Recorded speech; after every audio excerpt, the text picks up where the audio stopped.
ነብዩ አለይሂ ሰላቱ ወሰላም ይሰግዱ ነበር ይጾሙ ነበር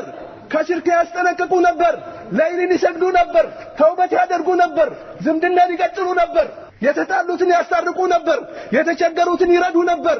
ዘካት ይሰጡ ነበር ሐጅ ያደርጉ ነበር ዑምራ ያደርጉ ነበር ነብዩ አለይሂ ሰላቱ ወሰላም እነሱ የሚሰሩትን ካልሰራን ባሉባልታ በዘር በጎሳ በሀብት በስልጣን ጀነት አይገባም አላህ Subhanahu Wa Ta'ala ቁርአኑ ላይ ምንድነው የሚለው ادخلوا الجنة بما كنتم تعملون ሰሰሩት በነበረው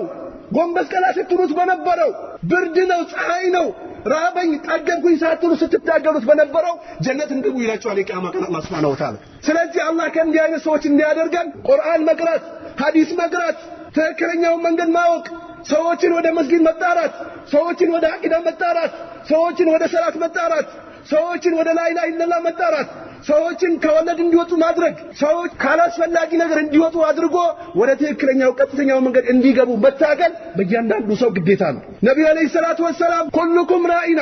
እያንዳንዳችሁ ጠባቂዎች ናቸው አሉ ነብዩ አለይሂ ሰላቱ ወሰላም የቤት ኃላፊ በቤት ተጠያቂ ነው አሉ ነብዩ አለይሂ ሰላቱ ወሰላም የአገር ጠባቂ በጠበቀው ነገር ይጠየቃል አሉ ነብዩ አለይሂ ሰላቱ ወሰላም ወኩልኩም መስኡሉን አን ረኢየቲሂ እያንዳንዱ ሰው በጠበቀው ነገር በአማን ላይ ይጠየቃል አማናው በስነ ስርዓት ያልተዋጣ ሰውና ያላደረሰ ሰው አላህ ዘንድ ይጠየቃል